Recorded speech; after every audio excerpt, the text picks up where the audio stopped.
Hello everyone, welcome back to my another mini vlog. আজি অৱশ্যে বহু দিনৰ বিৰতিৰ পিছত এটা মিনি vlog বনাবলৈ লৈছো আৰু আজি আমি গৈ আছো গুৱাহাটী অভিমুখে। প্ৰায় 1.5 বছৰ মানৰ পিছত ওলালো গুৱাহাটীলে বুলি আৰু আমাৰ ৰুদ্ৰাংশৰো এটো ফাৰ্ষ্ট জাৰ্নি লং জাৰ্নি গুৱাহাটীলে আৰু আমি কলে গৈ আছো হেতু ভিডিওটো শেষৰ ফালে গমে পাব আপোনালোকে। ৰুদ্ৰাংশৰ প্ৰথম জাৰ্নি যেহেতু হি টোপনিয়ে গল প্ৰায় আধা ৰাস্তাখিনি হি টোপনিয়ে গৈ থাকিলে। লাঞ্চ কৰিবলৈ বুলি হুমালো বাজৈ হোটেলত আৰু তাতে আমি ৰুদ্ৰাংশকো জলপান খুৱাই ললো। লাঞ্চ কৰো মানে 4 মান বাজিবই হ'ল আৰু এফালে মোৰ নতুনকে সহায়িকা এগৰাকী আহিছে। প্ৰথমে তাইক খাই লব দিলো কিয়নো ৰুদ্ৰাংশক তাই কুছত লব খোৱাৰ পাছত আৰু আমি দুটাই খাম।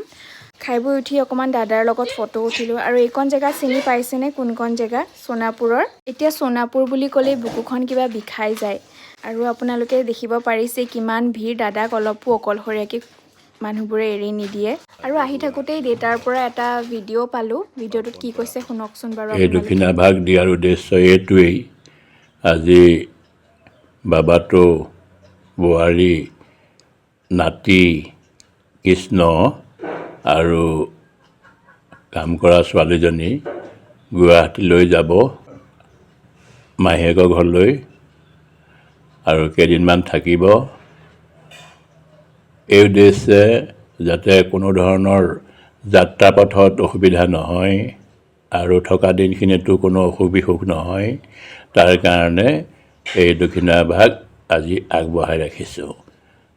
ধন্যবাদ দেউতা দক্ষিণাভাগ আগবঢ়োৱাৰ কাৰণে।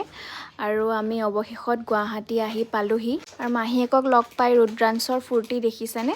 আজিৰ মিনি ব্লগটো ইমানেই আছিলে। লগ পাই আছো নেক্সট ভিডিঅ'ত।